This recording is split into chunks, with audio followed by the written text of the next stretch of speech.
Hello my dear young friends. In this video we'll discuss about for loop. In last lecture we have discussed about while loop and do while loop. So let us start this with PPT. First we'll discuss the syntax of for loop. So we have already defined while loop, do while loop in earlier lectures. In this video we'll first discuss the syntax of for loop and then we'll discuss some programs based on for loop, right? As we know that in looping, sequence of statements are executed continuously until termination condition for a loop are satisfied. While loop and for loop are basically entry control loop, also known as pre-test loop, while do while loop is exit control loop, also known as post-test loop. So entry control loop means the variable, the condition will be first tested and then the statement within a body of loop will be executed.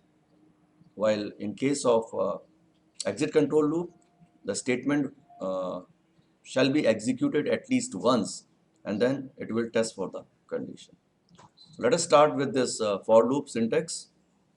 We'll use a keyword for, then variable initialization followed by semicolon, condition test followed by semicolon, increment oblique decrement, and then we'll start the curly braces, we'll end the curly braces, body of loop statement will be ended over here, right?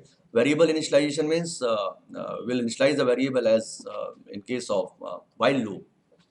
Say for example, int is equal to 1. Condition test means for this particular variable we can test condition is I is less than equal to 5 or it maybe I is less than equal to any value, and then the increment or decrement in variable that has been initialized over here. So here we are initializing the variable, testing the condition, and increment or decrement in a variable in a single line, which was not possible in case of while loop, right? So let us discuss the program based on for loop. You have to display numbers from 1 to 2, 1 to 10 by using for loop. So here you see for syntax is over here. Before initializing variable, we'll use header files and a function main, and then we'll use for loop syntax with open and close parentheses, curly braces, and within open and close curly braces we'll use a statement. So here initial value of I is 1. It will test over here in second part, that is I is less than equal to 10. If condition is true, then it will print I. And then it will goes again to the for loop and then value will be incremented by 1. The new value will be 2. So in place of I is equal to 1, the new value is 2.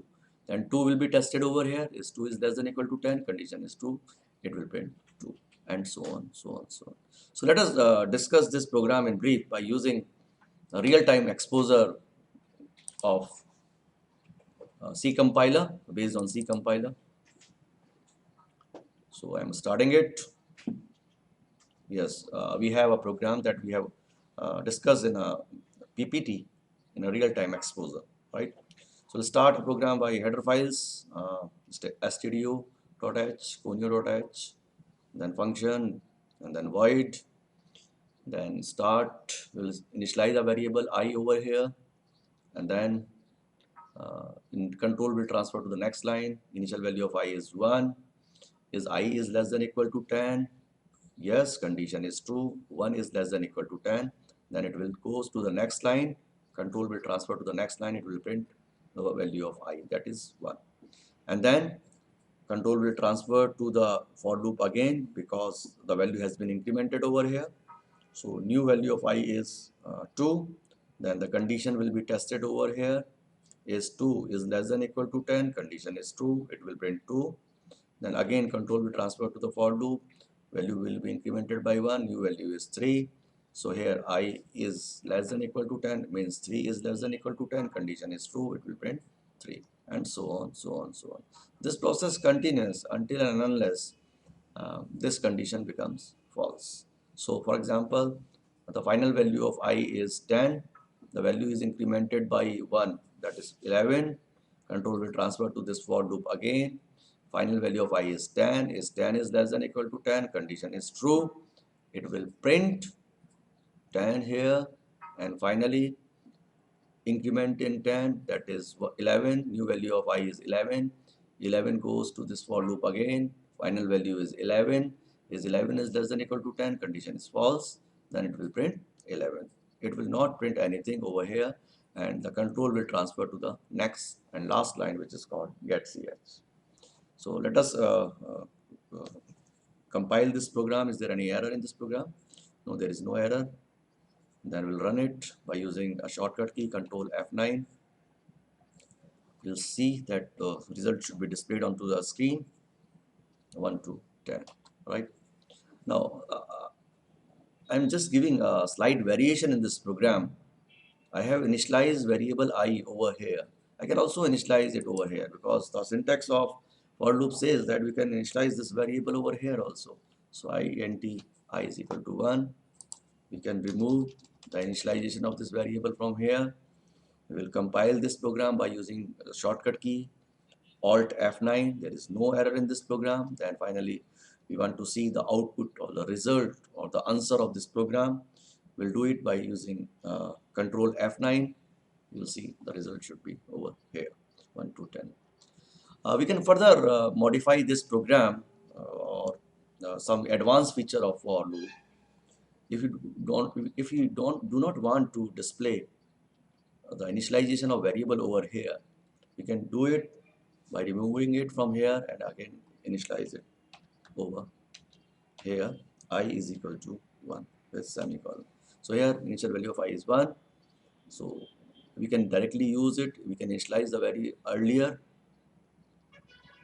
and we can leave this place as a blank or vacant with semicolon is must, right? Then let us check what will be the output of this program. Yes, 1 to 10 it will be printed. We can further modify this program if I am removing I plus plus from here and I am using this I plus plus here after the printf statement. Check whether the program will work or not. Yes, it will work. We can initialize the values earlier, and we can also increment the value within a loop. So in this particular case, this for loop works as a while loop. In while loop, what we have to do? We have to variable initialization over here, then we'll use while condition, and then in after a statement we'll use increment or decrement operator. So we can check whether this program is right or not. We'll compile it by using shortcut key Alt F9. Yes, there is no error. Control F9. Yes. So it will display values from 1 to 10. Further, we can also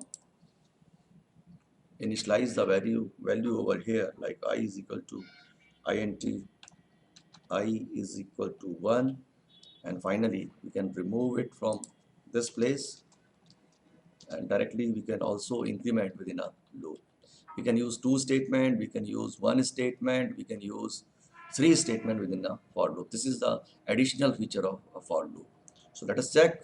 So I have initialized the value over here, initial value of I is 1, then condition, and finally I have increment value over here. I have incremented the value within a for loop over here. So let us check whether this program will work or not. So what we have to do? We have to compile it by using Alt F9. Yes, there is no error. Program is okay. And then finally we will run it by using Control F9. You can see the result from 1 to 10. This is all about today's lecture. I hope you have enjoyed this. For loop also. So we have already discussed 3 types of loops in this. Number 1 is called while loop. Number 2 is called do while loop. And number 3 is called for loop. Thank you so much for watching this video very carefully, and I hope you have learned a lot from this video. Thank you so much.